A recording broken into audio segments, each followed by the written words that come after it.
This is Brain Cell Donovan speaking. I just finished editing this episode. It's a guest episode. We're talking about monsters. It's a lot of fun, but my microphone is having some problems. We swapped last minute to get Enrique's microphone, and I didn't get close enough to it. We'll get it figured out, and in the meantime, enjoy the episode. All right, this is a disclaimer. Anyone who is under 18, I would highly recommend going back to the swing set. It's looking pretty lonely. You are not particularly welcome here. We love you, but please go away. Get out of here! Let's do brain cells, let's do brain cells, let's do brain cells, let's do brain cells. Welcome to the last two Brain Cells. We are two scallywag pirates and a pirate lord. I am Donovan, and I'm joined by... I'm Austin and... Erin from Myth Monsters, yay! Woohoo! Yay! And if I'm not mistaken, this is episode 24? Yeah, I think so. Hot dog. And Hot dog. Today is June 10th. I did it right for the first time in a very long time. And here's a sneak peek at what's to come. Flutter. Wait, he's saying flutter. Flutter. Yeah, he says flutter. Ooh, flutter. I learned so much about cock on this podcast. It's really something. Ooh! Make that money, Moth Man. Flutter. Flutter. Who gave Mothman that much cake, though? He got a dumpy. This is what I was saying. The statue is grotesque, but he do got that booty. Yeah. Mothman got couch cushions. Yeah, that's a dumper. Right? You need to make me this like wooden thing I can get into so the bull thinks that I'm a cow and shags me.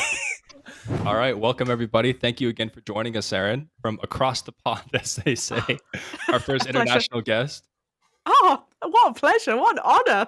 Thank you yeah. for having me. The honor is absolutely ours. For the viewers and listeners, where are you coming from? Let them know. I'm from Old Blighty in England, in the UK, and it's very sunny and very warm, which is, who knew that the UK could be this way? And I'm doing the natural thing and just going straight into the weather. I'm so sorry. I do stand up to every stereotype. We totally get the same thing. We talk about traffic and the beach. We get it. Fair. Mm-hmm. And Disney. A lot of Disney. Way Come too on. much. I got my Mickey Mouses behind me ready to go. Hell yeah. Yeah. We're on the right podcast. Are you a particular fan of Disney, Erin? Sure.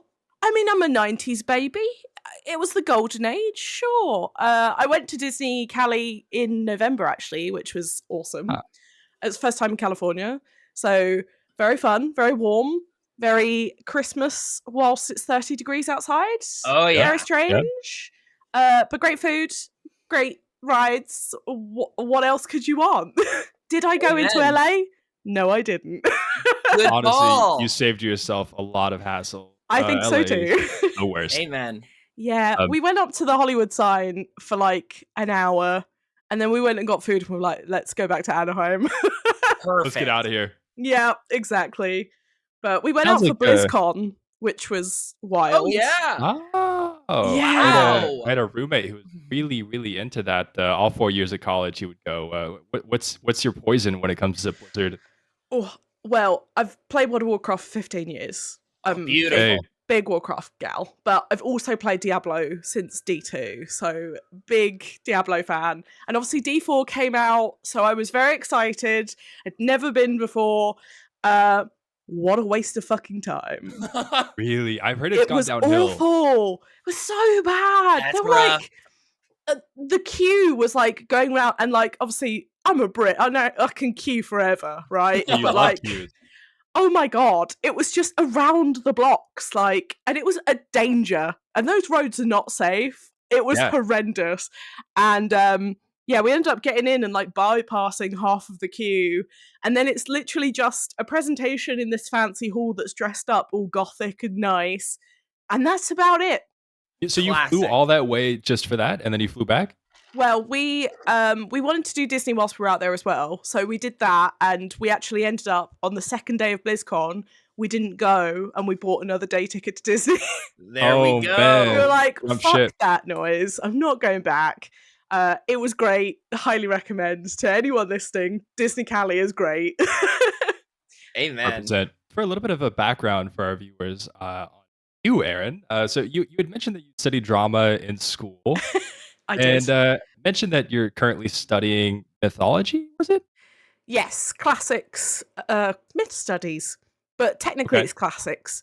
Yeah, I am. I'm studying towards it. I'm not officially on the books as of yet. But yeah, I am writing my thesis plan as of now, which is exciting but also terrifying all at once. Mhm. What is it about like really old Greek guys that we're so obsessed about? They're just so hot. What are you talking Mhm. They're about? hot. That's Amen. it. Have you seen Plato? With ya. Is Plato hot? I want to say I've seen some busts of these old philosophers, and I'm not chomping at the bit to get at them personally. Don't mind me. I'm just Googling Plato over here, and oh boy. Oh boy! Wowie zowie. We got a daddy over here. Yeah. I think Yep. maybe Heracles is Dilf energy, Hercules Dilf. What's the difference between Heracles and Hercules? Roman and Greek. That's literally it. Whoa. But in answer to your question that's a bit more serious is I guess like it's so old that putting it together in our heads is really complicated, I would say. And like I have this innate fascination in terms of figuring out where all of these things come from and how they reflected society back in the day. And we can Right. like put a lot of those kind of monsters alongside societal norms. So like for example, like the word harpy, for example, is still used to this day to describe a shrill or possessive woman. Oh, okay. BC, we're talking. It's really early, and to be able to still be able to follow that track is Right. just so cool, even though it's obviously a terrible thing to call someone. And of course comes from these bird-like women who would peck at the eyes of Jason and his Argonauts. So it's just inherently fascinating, I think. Yeah, yeah, or like even worse to be called a banshee today, right? I don't know if that has as old of origins. Yeah, it's Celtic. So it's again, it's in the BC. Yeah, super old, and it again shrill, annoying women. Are there any male spirits who are shrieking? I don't think, not that I can think of off the top of my noggin. Shriekers. We need to make some. I mean, bull in a china shop, sure. Maybe we could link it to the Minotaur, but I think it's a bit vague. Yeah. I didn't really realize the origins of the Minotaur. Donovan, do you know about how the Minotaur happened? I do think I do. He was the guy who lived on Crete. Yes, in the labyrinth. Could you possibly give us like a long story short? Because this one kind of blew my mind. Yeah, so it was a king queen, and basically the queen was cursed by Poseidon to fall in love with this beautiful bull, and it was like a white, gorgeous bull, and she actually ended up roping in the architect Daedalus, who was like this. He made the labyrinth. He's amazing. His son is Icarus, the one with the wings. Oh yeah. And he crafted this thing for her, and she was like, you need to make me this like wooden thing I can get into, so the bull thinks that I'm a cow and shags me. And so he does it. I don't know why. He does it. Yeah, sure. That makes sense. Right? She has sex with this like mystical cursed bull from Poseidon, and has the Minotaur, Asterius his name is, and obviously he is cursed to live in this labyrinth because he's half a cow, and yeah, needs to live on the bodies of 7 virgins, 14 virgins, 7 boys, 7 girls, every 5 or 10 years, can't remember which one, and yeah, so they do it as like a tribute to keep him happy, basically. I think the story goes he was a very ornery child, right? He was a very aggressive little bull child to raise. I mean, you would be if you were half a cow. Half To be bull. fair. I half would be. cow. I'd be pretty miffed. Absolutely. I'd be a pissed off cow. And then just- if my mum put me in a fucking prison that I could never escape from, I'd be equally pissed off. Absolutely. That'd be bullshit. Exactly. And then some hero comes along and chops me up. Like, what the hell? Right, Life's like not fair. really, he didn't do anything wrong. I mean, I think maybe this is ancient Harambe parallels. Well, it's the case of, this is slightly different and we've imprisoned it so that it's kept away from everyone. Yeah, But we're going to it's send too someone in strong. there to kill it, yeah. Even though it's got nothing to do with anyone. I mean, to be fair, they did have to feed it 14 teenagers. I need teenagers as well in 10 years. Don't say that too loud. Okay. They're all gone. That's why we do the disclaimer. They're out of here. Yeah. Before we jump into a segment, I really wanted to actually introduce you to our listeners and viewers. Could you possibly tell us about your podcast, just so we can get some who you are before we jump into the monster segments? Absolutely. I'm Erin. I'm the host of Myth Monsters podcast, but I also do pretty much everything else for it as well. I cover bite-sized little segments on mythical monsters from all around the world, and that's cryptids, folklore monsters, some fictional ones, and just ones that we all know from Greek, Roman, Norse, all of that lovely lot mythology. And it's once a week, every Thursday. I've been doing it for 3 years. Nice. I'm tired. I bet. So much useless shit. Incredible, though. That's my favorite talent, is someone to know a large amount of useless information. That's a beautiful thing. Is your podcast pre-written, or are you just going off the dome? Yeah, it's pre-written. If I went off the dome, I think I would struggle so hard. We were listening to it in the car the other day, and we were like, is this a freestyle, or is this a book? Because you're killing it. I wish I was that talented, but no, it's all pre-written. But I do have to do it once a week. I still write them all out myself, so it's a job. It's really a job on top of another job on top of another job, as you guys both probably know as well. Why do we do this? What are we doing? What are we doing here? It's extremely lovely. It's very informational, and it's very well produced. So yeah, I've enjoyed listening to a number of episodes already. Oh, honestly, honored. Thank you so much for having me. All right. So with that said, we would love to jump into the first segment of the day. This is called Monster Gladiator Battles. Oh.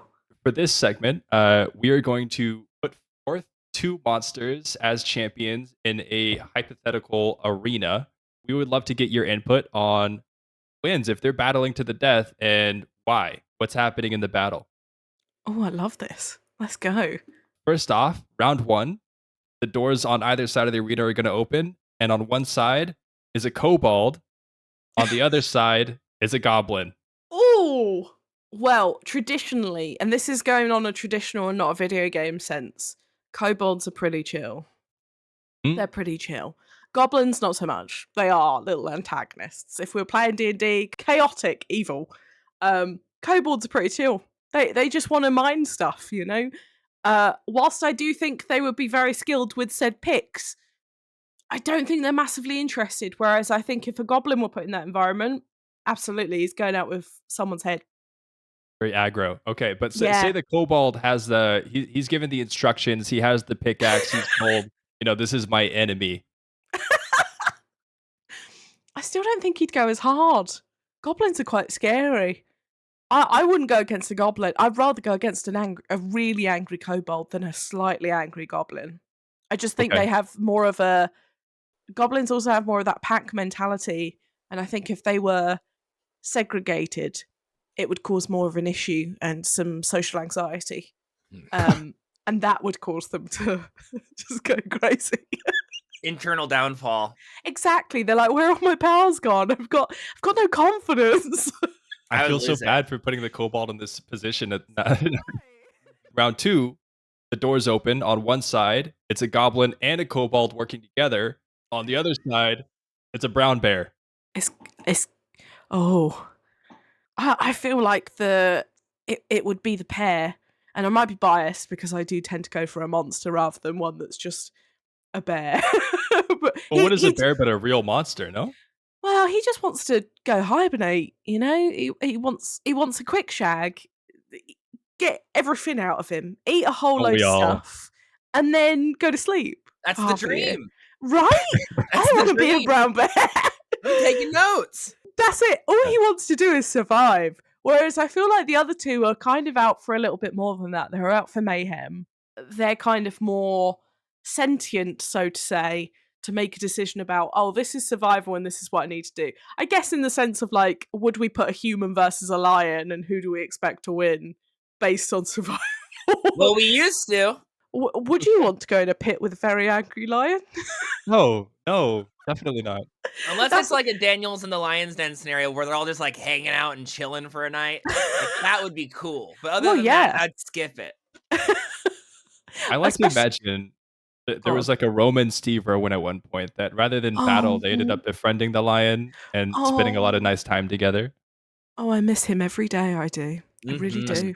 Really. Fuck stingrays forever. See, if this was a stingray, I'd be like, fuck that stingray, the kobold and the goblin are getting this no matter what. I used to be, I pro stingray in the sense that, hey, he was just in his natural habitat doing what he's made to do. But then I saw the video footage. He actually puts a little finger up and he says, fuck you, Steve Irwin. And now there was intention. Yeah. It's really not okay. It was like, I'm going to do this for all the stingrays you've molested in my time. Yeah, that was vindictive.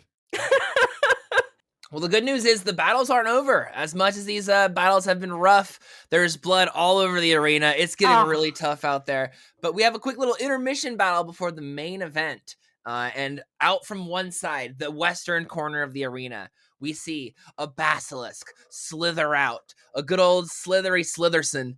And then on the east arena, their door opens, but it doesn't come from the door. It comes from the sky. It's a phoenix. Now they battle. Who's going to win here? Well, of course, we've seen this battle pan out before. Where have we? Is this a rerun? I missed the first one. In Harry Potter. Oh, was it? Oh my God. What? No, that's where. Oh no. This sounded too familiar. I mean, it's a tale as old as time. The bird versus the snake. Right. But we all know how this pans out. But in reality, phoenixes are apparently immune to the basilisk's petrifying gaze. And of course, we've witnessed them tear the eyes out of said basilisk. So I don't know. I still feel like a giant snake would win. Mm-hmm. That's where I was at. It's a bird, isn't it? Like, he's gonna get it.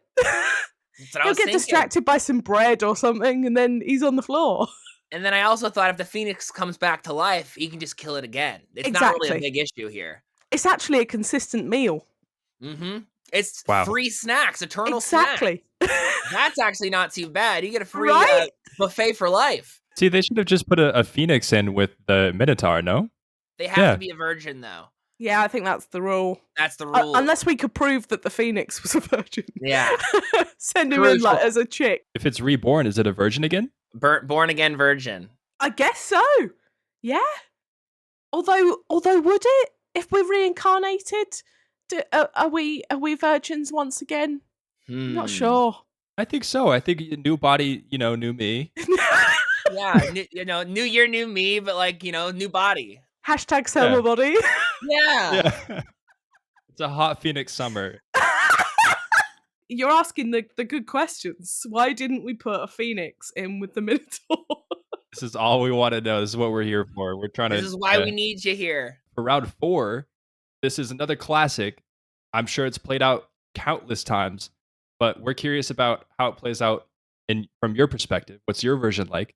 This is the vampire versus werewolf. Oh, that is a tale as old as time, that one. Oh, yeah. We've got to consider environment, most importantly, in this debate.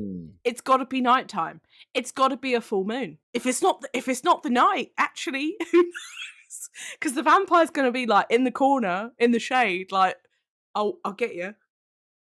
And the werewolf's just going to be a bloke.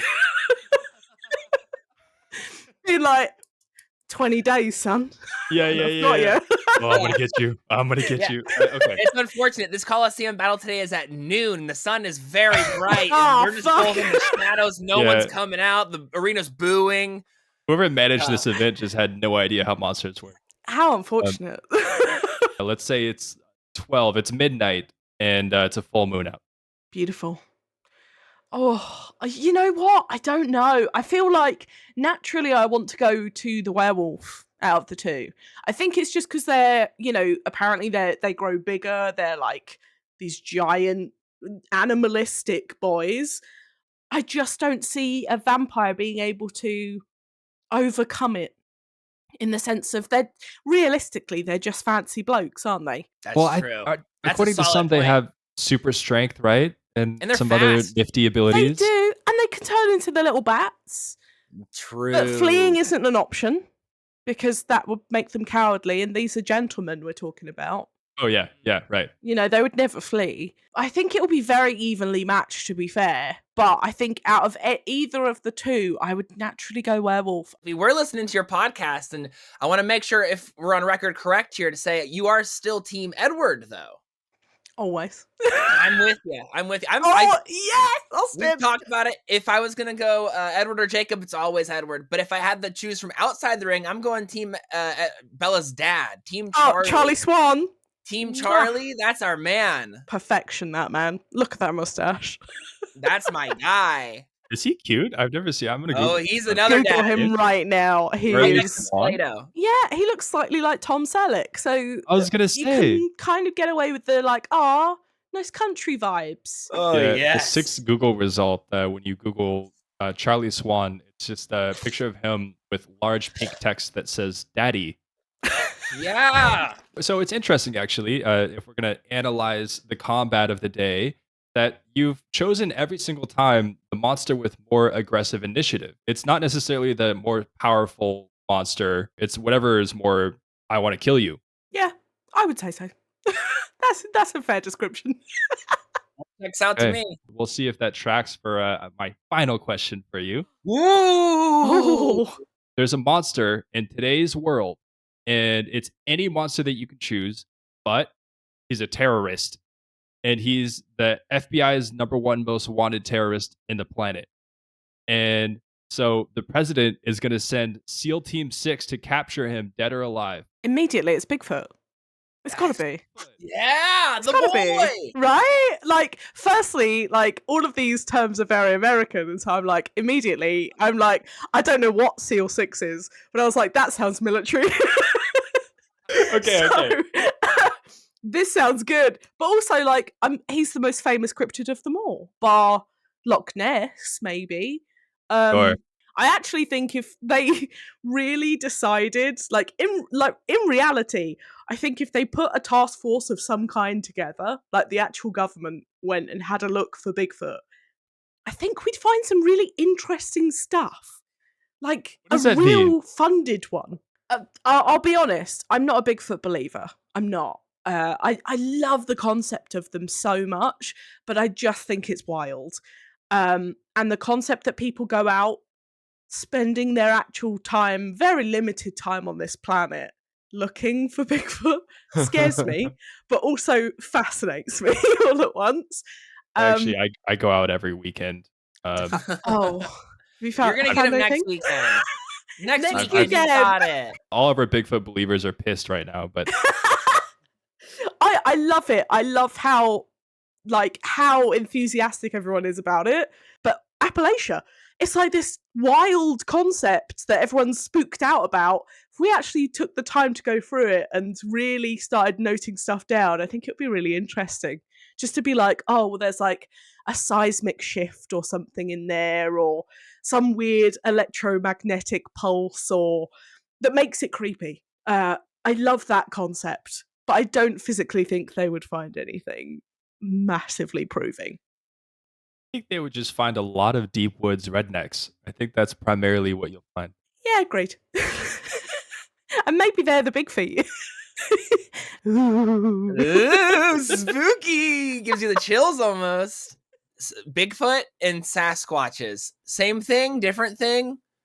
Easiest way to think about it is umbrella term and species within search. So Sasquatch is the Brolly term.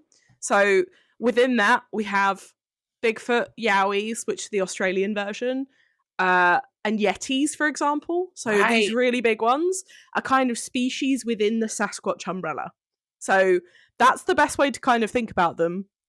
That's That's how I would describe it, at least. Umbrella That's term. incredible. That actually answers my next question. You read into the future to my next question, which was, so if they're similar, is that similar to saying like the Bigfoot is kind of like a brown bear and a Yeti is kind of like a polar bear? Yeah, exactly that. Exactly that. Beautiful. Because we naturally try and compare them to animals that do exist that we know of, you naturally end up being like, oh, well, that makes sense. Like, they have to adapt to it in order to survive in this environment. Like, if they're living in deep sea, like, of course, they're probably bioluminescent, or they've got really small condensed lungs, or they're made of cartilage.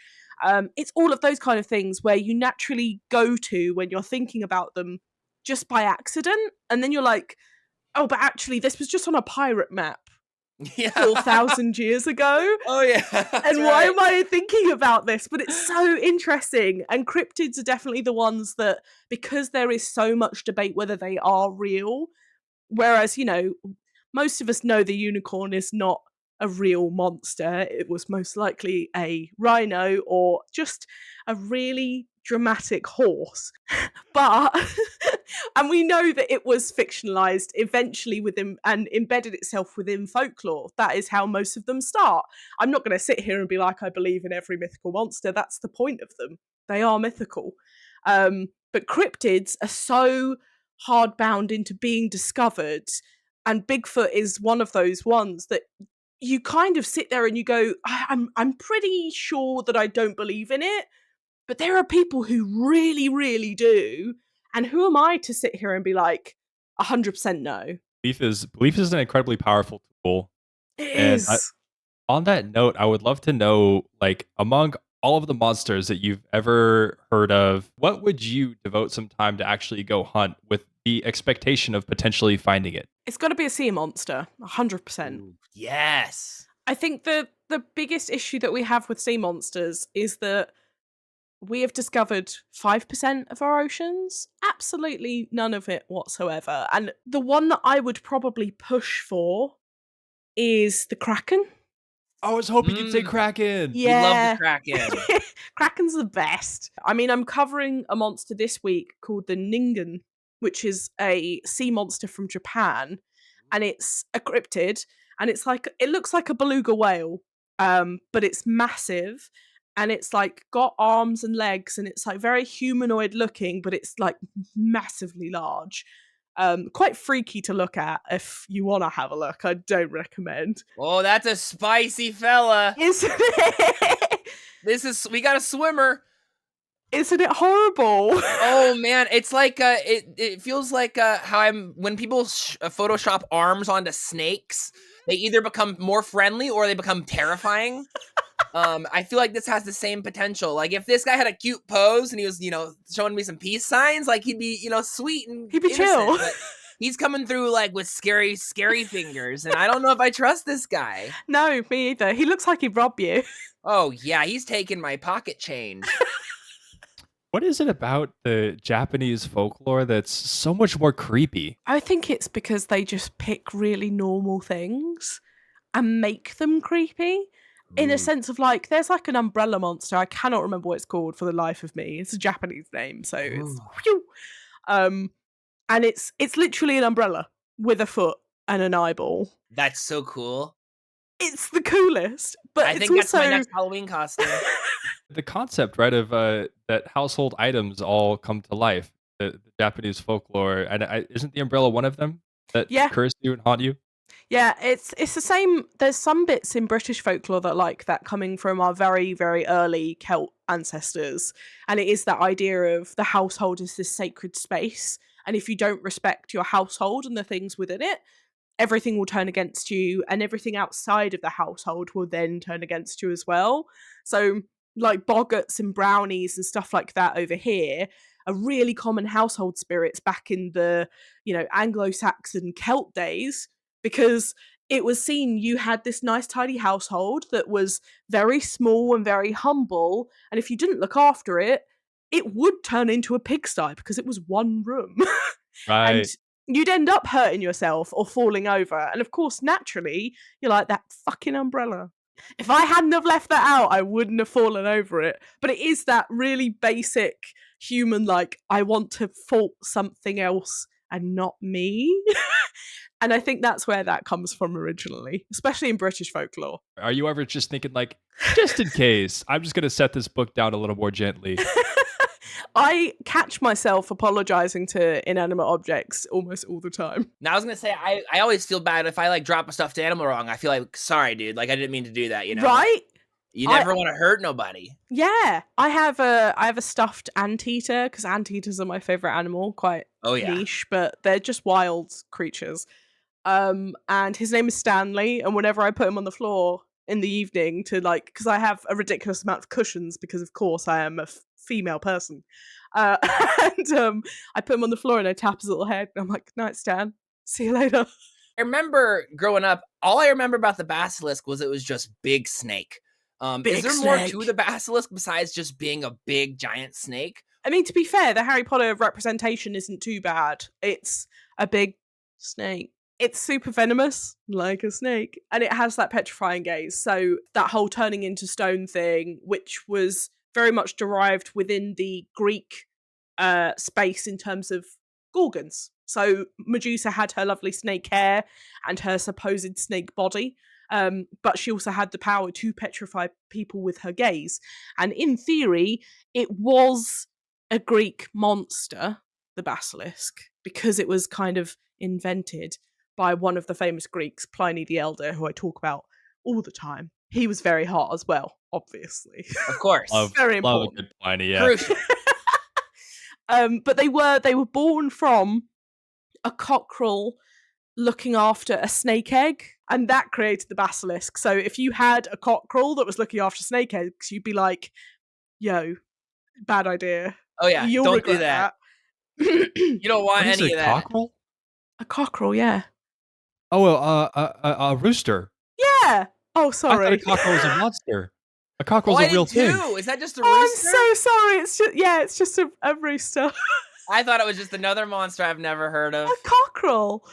I guess Wow. that's okay. Cock-a-doodle-doo. Cockerel. Cockerel. Oh my god, that was really good. Really? Yeah. Wow. That should be the word of the day.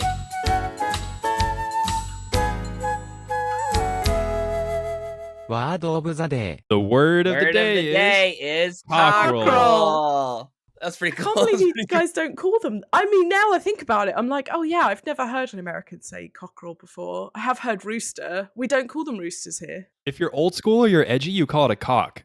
Well, yeah, that is edgy, to be fair. Whoa, wow. That's where that I call them comes cocks all from. the time. Yeah. Wow.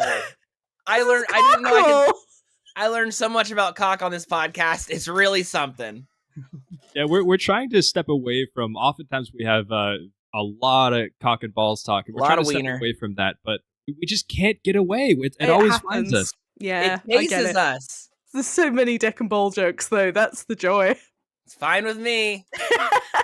Which monster do you think is the cutest? Oh. We love a cute monster. Oh no, I feel like I need like my list because I just can't remember all of them off the top of my noggin. You're pulling up your cutest monsters tier list, saved to your desktop, all ready to go.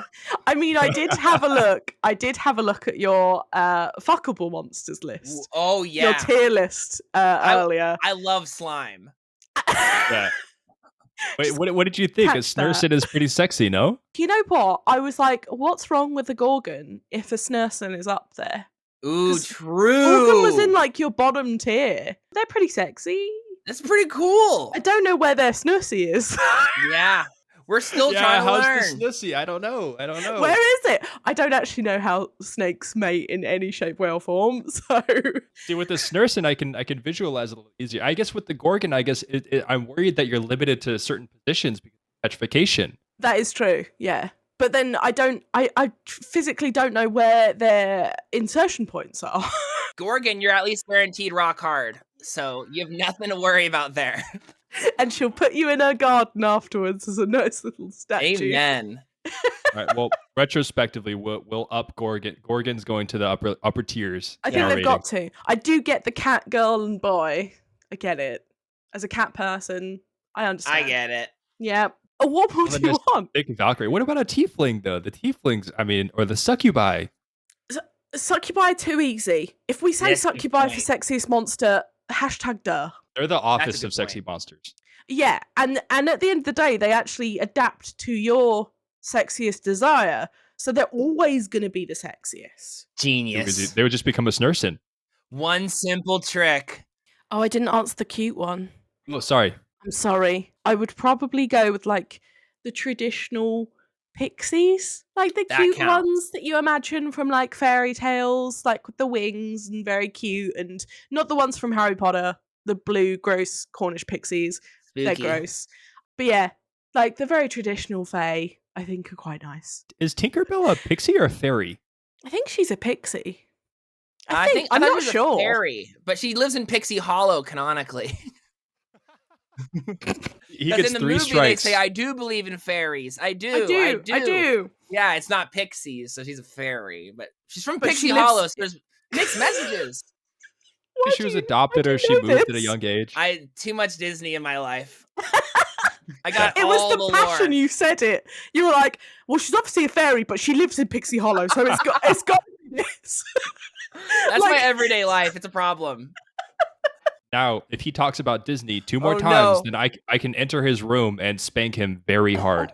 That's Yeah. fair. I I get get it. 3 strikes. Does Yeah, that count but- as one? That Yes. should count as one. That's definitely one.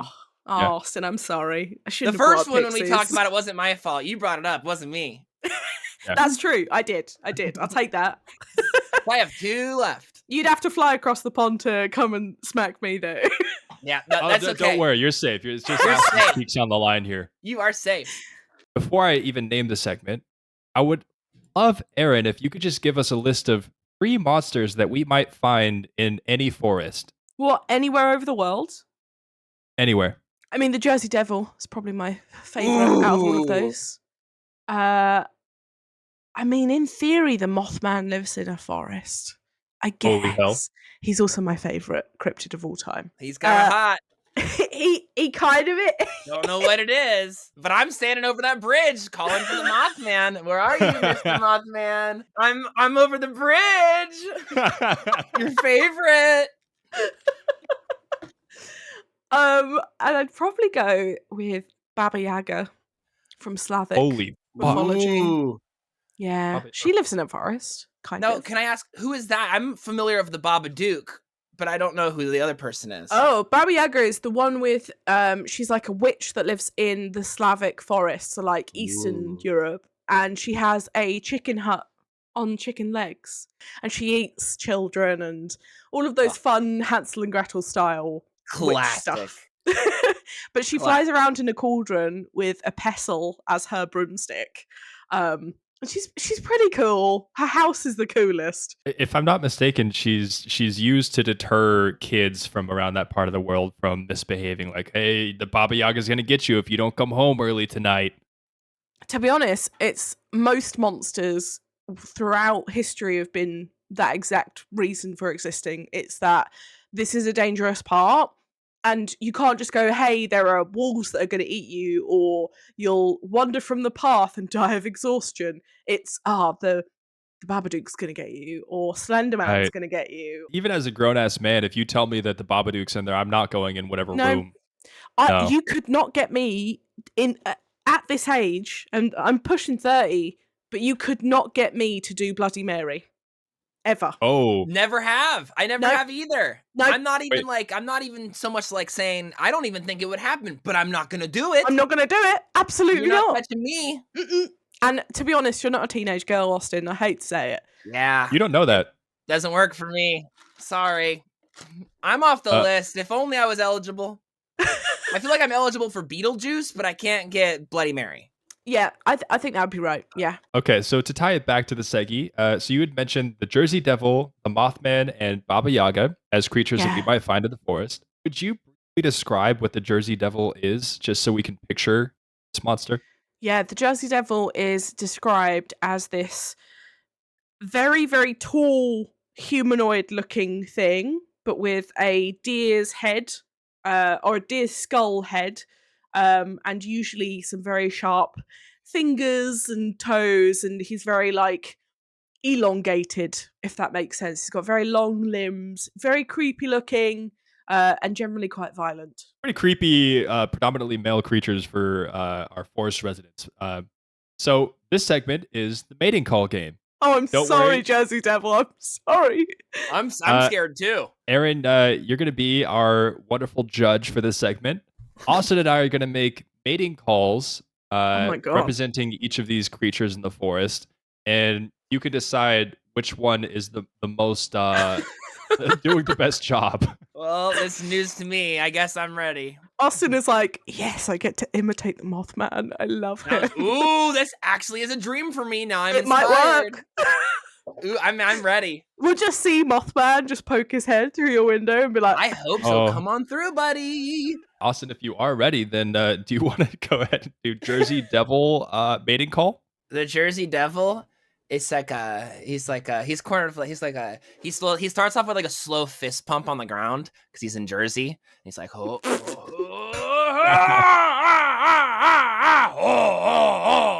He does his gym tan laundry. He hits the club. He hits some mating calls. And next thing you know, he's going home.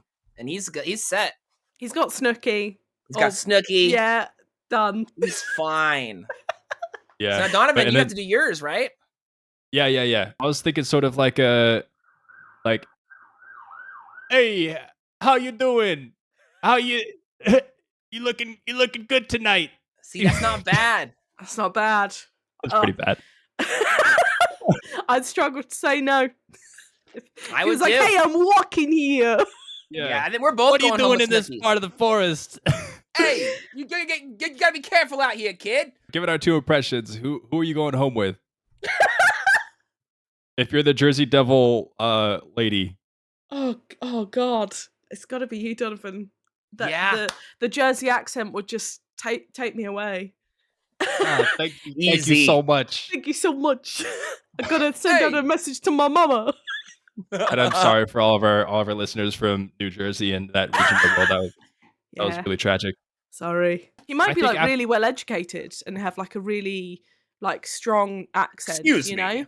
Yeah. Yeah. Actually, I studied abroad in Oxford. Good evening, fine lady. Okay, I'm getting slightly insulted now. Sorry. I'll do the first impression for the second round, the Moth Man. Oh yeah. Ooh. This is actually a very tough one. That's I'm going to go a little bit more abstract for this one. So basically, I'm standing on a tree branch, okay, and I'm flapping my wings, and you hear. That's it. That's pretty cool. It's pretty good. Very moth-like. That's really cool. See, I think It's a my flutter. Mothman, he's kind of just waiting on top of the bridge, waiting for a train to go by. And as the train's coming by, you hear a little bit of a flutter, flutter. Flutter, flutter, flutter, Wait, he's saying flutter. flutter, flutter, flutter. Yeah, he says flutter, flutter. Ooh, flutter, flutter. That was sexy. Thanks. Yeah, I've been and- practicing that one. And Austin, I've got to say, as Moth Lady, it's a winner. Definitely. Yes! Yeah, it's got to be. That's exciting. What a And I thrill. think Donovan agrees, to be fair. I now pronounce you Moth Man and Moth Lady. Ooh, flutter, Yay! flutter, flutter, flutter. And for the winner of who's the best at mating in the forest as a monster, we have Austin's furiously Googling. I'm giggling. I'm looking up witches so I can have pictures ready to go for my inspiration. I'm trying to get my character in. And literally, as soon as you started talking, he was like, I got this. whenever you're ready. Okay, so the Baba Yaga's in their cauldron, right? They just left their house with chicken feet. They're Okay. on the run. They're looking for children to snatch up and take home for snack time. But out of the corner of your eye, you do a little turn. You say, "What? Is that a cauldron?" And then you do a double turn, and you hear a little.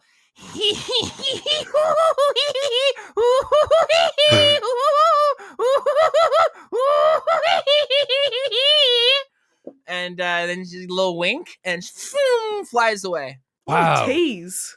Yeah, Yeah. that's what I'm saying. After all that, she's gone. Now I'm looking for the chicken house. I'm like, I need to know. I'm like the prince at the ball where Cinderella lost her slipper. I need to find the lady with the laugh. Well, you're looking for the cockerel. I am. That's amen. A lifelong journey. It's very good. She's having a good time. Yeah. Donovan, what do you got? I was thinking something a little more sultry. Ooh. So similar environment, right? You're lost in the forest. You're a little bit hungry. You come upon some building, a ramshackle building, and inside you hear, "Help me, step traveler! I'm stuck in the cauldron again." That's That it. was I really for a second thought we were gonna have a Marge Simpson.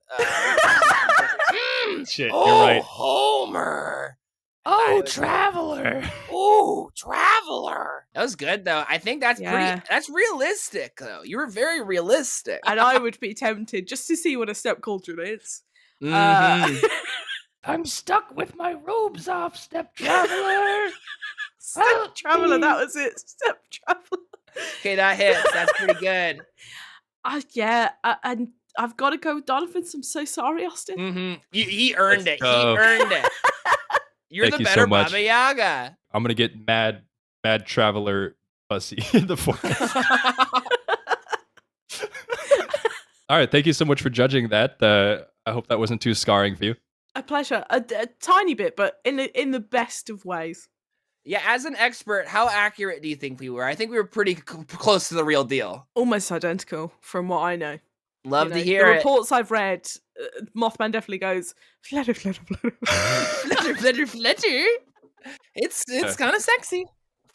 He's out for Pride Month. Mhm. He's waiting by his statue with the beans around it, and he's like, Oh, yeah. "This is my place." That's me. Wait, what is this statue with beans? How does this work? There's a statue of Mothman where he's from in Point Pleasant in West Virginia. It's a really ugly statue. I'm not going to lie, it's gross. But people for some reason think that he likes baked beans, and so they put baked bean cans around the feet of the statue. Okay. I And love no it. one knows why. But yeah, he's now been matched to baked beans, which I appreciate as a Brit, to be honest. I hope he has it on toast with cheese. I've never done that. Donovan, have you had toast with beans? Toast with beans, yes, but with cheese, no. You got to put cheese under, right? So you toast it, butter, and then cheese layer, right? Ah. Of like grated mozzarella and cheddar. Then hot beans on top. Then more cheese on top. Let it melt for a little bit. Perfection. Wow. See, You know- it's a British delicacy. Yeah, I don't know. I have questions. Beans and cheese are so good. I literally don't know how to tell you how good they are. It's so good. I mean, I could be trying to convince you to eat Marmite, which, you know, that's a whole other question. That sounds like a monster. It's but a yeast extract, which sounds as awful as it does. yeah. Oh yeah. Oh, a yeast extract. Yummy. Okay. And it's black. It's like tar. Nice. But you put it on toast, and it's like this really salty spread. It's delicious. Ooh. And you have it with butter. Perfect. Done. Breakfast. Yeah. All right. Okay. All right, well, we're learning a lot about monsters, but I have to take a monster pee. So it's time for what we call a beautiful little PeePee break. You go pee. Thank you. We like to pee together, so I'll be back too. Oh, romantic. We do. It's cute.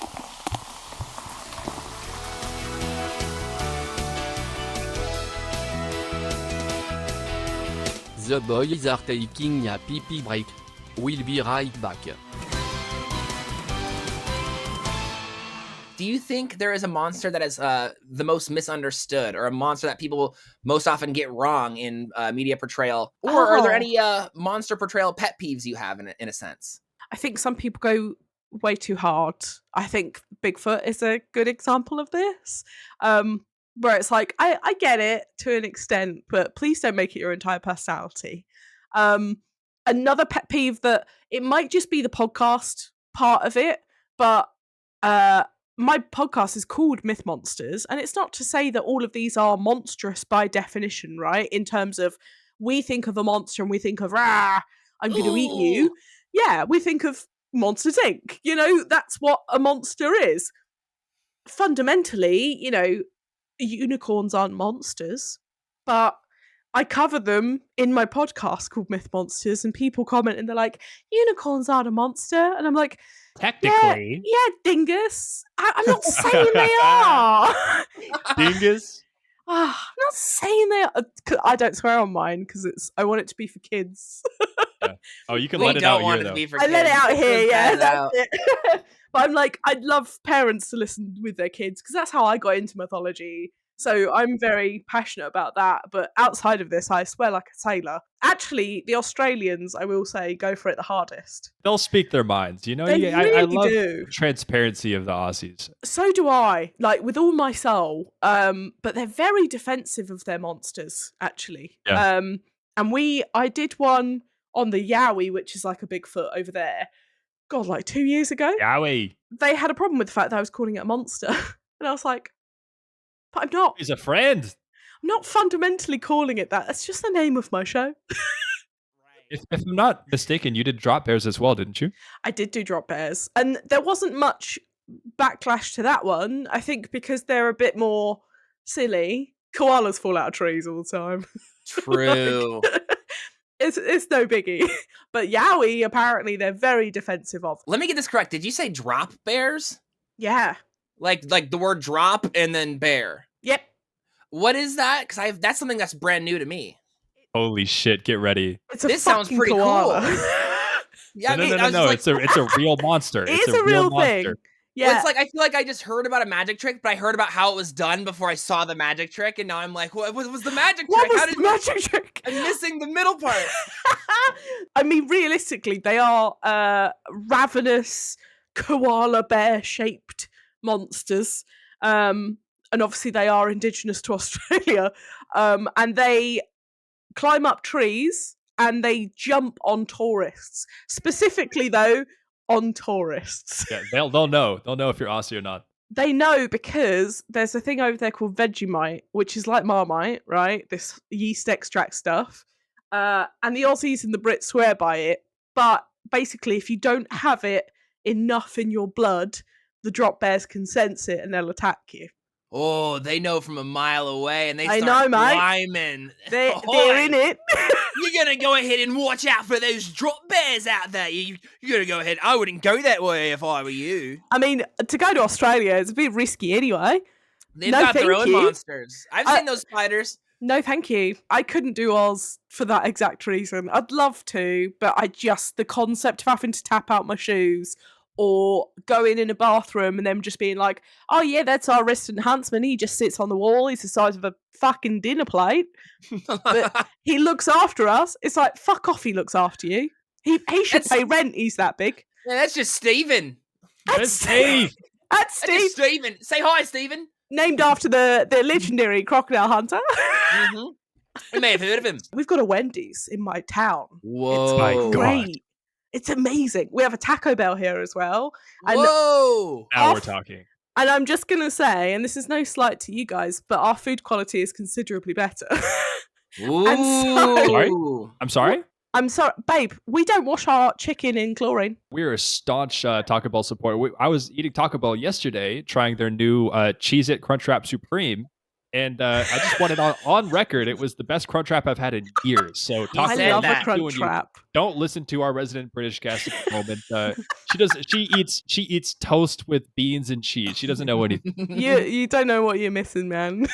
They don't have that at Taco Bell. We can draw to a close here with one final segment if you guys are ready.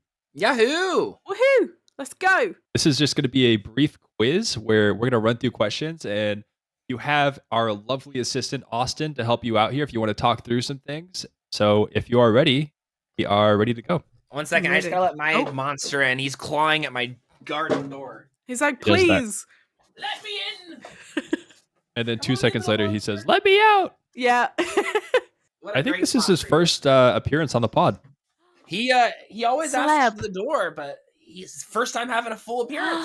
Wow. I'm looking at this question, and this is going to be very easy for you, Erin. So we'll give Austin a crack at the first question Oh, first, no. and then you can phone a friend. Oh no. Question 1 is, which female figures carry fallen warriors into Valhalla? I don't know, the nurses. You're at battle and you get hurt, the nurse picks you up and takes you to the hospital. I have no idea. Yeah, I mean, so I think Erin mentioned these figures earlier in the episode, but do you want to spill the beans? It's the Valkyries, and they kind of are like spirit nurses, and they take you up to heaven. And is that their entire role? Is their lore deeper than that? They are like the second-hand warriors to Odin as well, so they can be sent down to assist in the battlefield as well as bringing people up and celebrating them once they're up in the beer hall of Valhalla. Oh, who wouldn't want to go to Valhalla, by the way, out of every heaven there is? Or why wouldn't you want to go to Valhalla and just be pissed all the time? Absolutely. I also saw that, and if you don't want to talk about this, totally fine, but you had mentioned that you are a Hellenistic pagan. I can't say that I've met a Hellenistic pagan before. Would you mind just talking about your faith, what that means? Yeah, well, you have now. The easiest way to describe it is, again, pagan is like an umbrella term. And within all of those are different branches within them. And when I was 15, I realized Christianity that I'd been born into and, baptized and all that, just wasn't for me. And I'd always grown up with Greek gods. My parents are massive classicists and they're really into mythology and all that kind of stuff. So I felt very connected to the Greek gods growing up. And so I basically started researching how you would kind of embed those into natural worship in the modern day. And actually one of my best friends at the time was a Egyptian pagan. So she worshipped the Egyptian pantheon. And she was actually on a TV show for the BBC talking about paganism and Wicca. Whoa. And through that, I kind of got involved and figured out where that would kind of sit for me. And it's one of the most common branches of ancient worship paganism. So I basically worship nature in the terms of the paganism side, but I also take into account all of the Greek holidays and celebrations and kind of customs. So, for example, every full moon, there's a full moon ritual that I do to Artemis and Selene. So cool. Wait, what does that look like? I don't know if you can see it bar the cat bed, but this is my little altar down here. Ooh. Oh, nice. Yeah. So I just kind of sit on the floor when the cat bed isn't there. This is the stray cat's cat bed. I just sit on the floor every full moon, light some candles, talk about incantations, and you just kind of realistically talk about what's happened over the last 30 days and what you're kind of thankful for. Fascinating. Yeah, I've always found paganism to be very, very chill. There's no involvement in anything politically or anything like that. It's quite nice to kind of observe religion differently and be like, this is really free. And also the concept with the Greek gods is so great because with the Greek, Norse and Roman pantheon, the gods were very much like human in the sense that they made mistakes and they made really big ones. And they were jealous and they were angry and they were sad. And it's all of those emotions that make them more personable. And I always found that rather than having this omniscient, omnipresent, giant light in the sky that isn't personable, you've got people you can kind of relate to. If you want to pray for good weather, then you pray to Apollo for the sun and Helios. Right. And, it's all of those amazing little things. And it's kind of peppered with just a general respect for nature and the things around you as well. So I think it's pretty cool. Yeah. I'm pissed that we got into this so late in the episode because I feel like we could have a full episode where I just want to explore this. This is amazing. Can you take the day off because it's Zeus's birthday, or how do holidays work? No, so traditionally I just celebrate the pagan holidays, which are usually equinoxes and, the solstice. So a lot of the time I have a coven, which is in the medieval town of Colchester.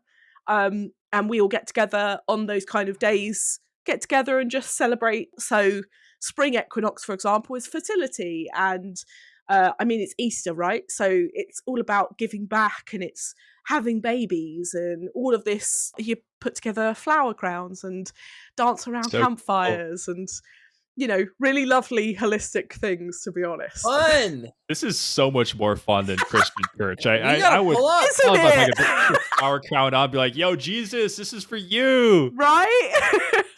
I mean, that's the thing. And for me, it like as nice as all of those celebrationary bits are, it is just the fact that I can live a human life without feeling like I'm sinning and I need to Right. apologize for just existing on this planet, where I can look to the icons of my gods and be like, well, Zeus fucking about. Yeah. Zeus has had like countless baby mummies. Oh yeah. Not that I'm going about spreading my seed, but I am Zeus. but it's very much like that. You've got that kind of backup and be like, yeah, fair enough. Like, we're all human, whatever. Is that? Do you have a particular Hellenistic god that you feel closest to? For me, it's always been Artemis, so the goddess of the hunt and the moon. She's always been the one that I've been very attached to. I think because when I started, moon rituals were the first thing I kind of picked up as like a beginner. So it was something I spoke to her a lot. You can physically see the moon. It's that connection visibly rather than that, Right. I'm just talking to the sky and that's all this is. But she's one of the coolest and actually underrated goddesses of the Greek pantheon. She's one of the virginal goddesses. She absolutely will not take a husband or anything like that. All she does is roam about in the woods with nymphs and hunt. Hey, this is Donovan again. At this point in the episode, there was a network issue, but what do we do when we fall off the Pegasus? We get right back on. And so that's what we did. We'll resume now. Where did we leave off? We did question 1. And I failed miserably, but Erin nailed it.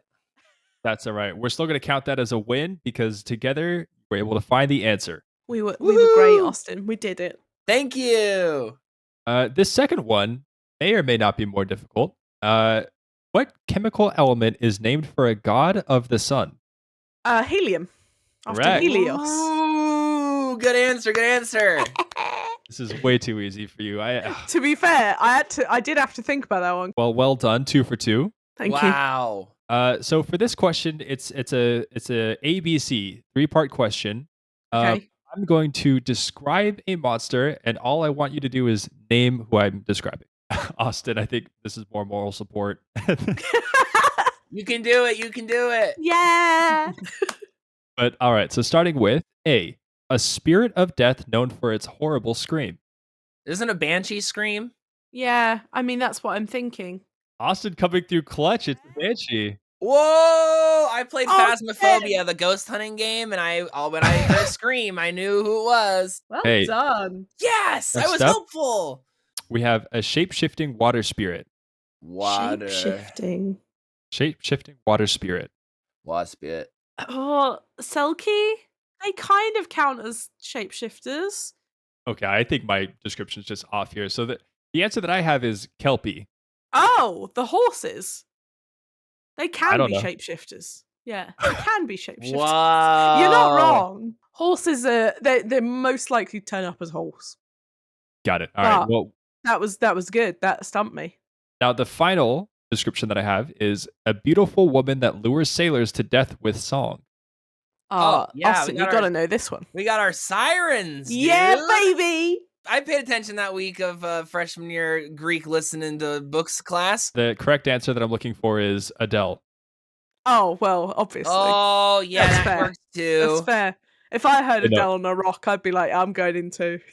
Move the ship. We're going that way.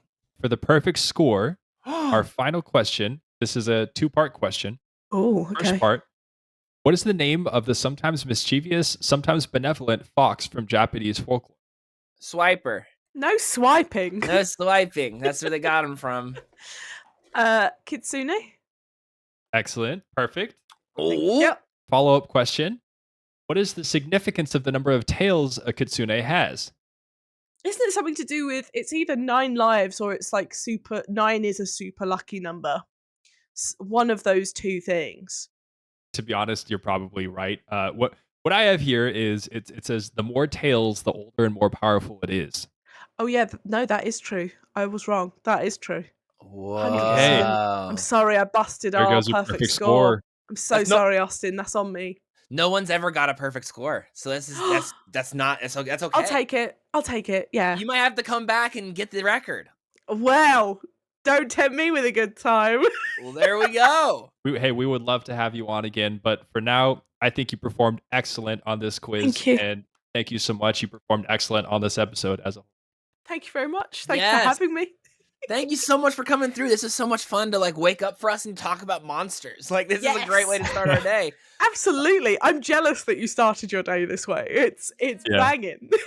Absolutely. And hey, to the listeners and viewers, if you want to start your day talking about monsters and myths, and maybe some myths and monsters, would you like to plug your podcast here and let the people know where they can find the good word of all the spooky stuff? Absolutely. You can find me on anywhere you get your podcasts at Myth Monsters.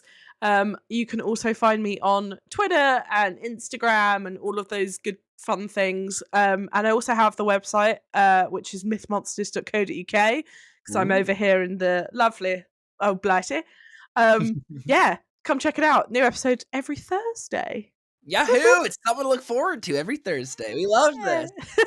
And for American time, it should be in the morning, so you can wake up and listen to monsters. My I favorite way to published them at start.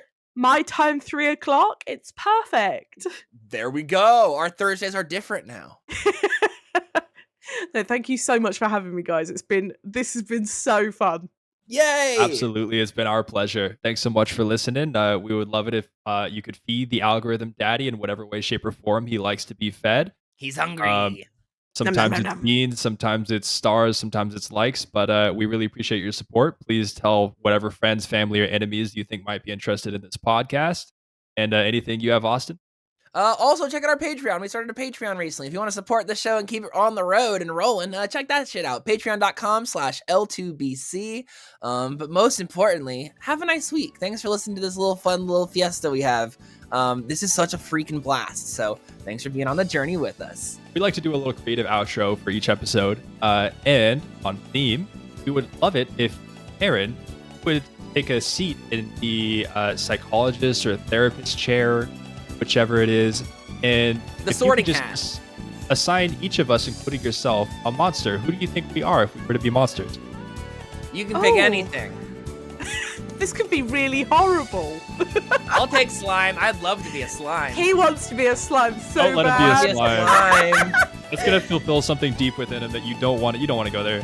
I mean, I really just want to make one of your cockatrice and one of your basilisk just for the cockerel thing. In the sense that you counter each other's powers. It's perfect. You complement each Beautiful. other in all of the good bits. It's deep. I love It's, that. and it's true. See? It's accurate. Or Nice. even one of you as a phoenix, just to make that Harry Potter.